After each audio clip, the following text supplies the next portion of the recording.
Is there any exercises y'all would recommend on getting that when playing Irish tenor banjo?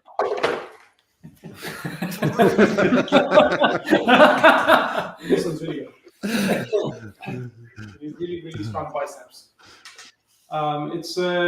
Technique is a huge issue in Irish banjo. It's a huge issue. Maybe even more so than in 5-string banjo. Now, I have never played 3-finger picking or any kind of 5-string banjo, but from what I've heard and talked to people about, who was I talking to recently?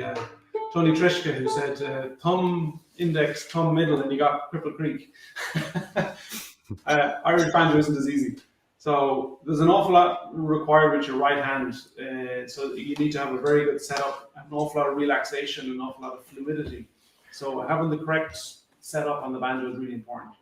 And then it's just about learning the proper picking pattern. There's a lot that goes into it. It's a very, very steep learning curve at the start.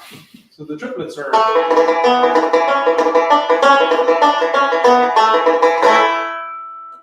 If your picking pattern isn't good, or if you have a lot of tension in your right hand, then that can cause a lot of issues.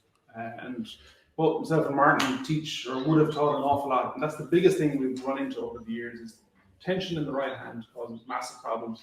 Very hard to get the cleanliness and to get those nice crisp triplets if you're very tense.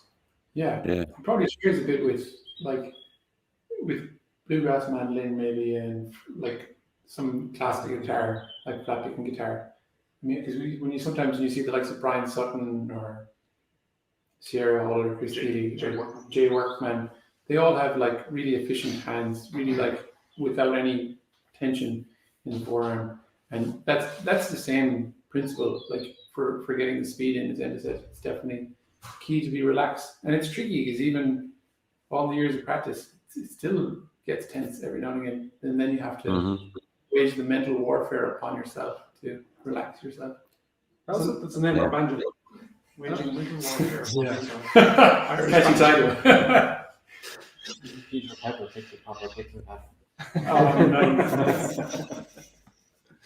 And are you anchoring your right hand on the bridge?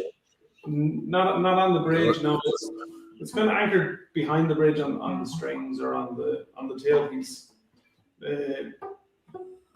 I guess the key points would be to not you don't anchor your fingers like you would on a finger picking 5-string banjo. So it's very much from the wrist. So the best thing is to anchor on the tailpiece with the karate choppy part of your hand. The ball of your hand. The ball. There you got it.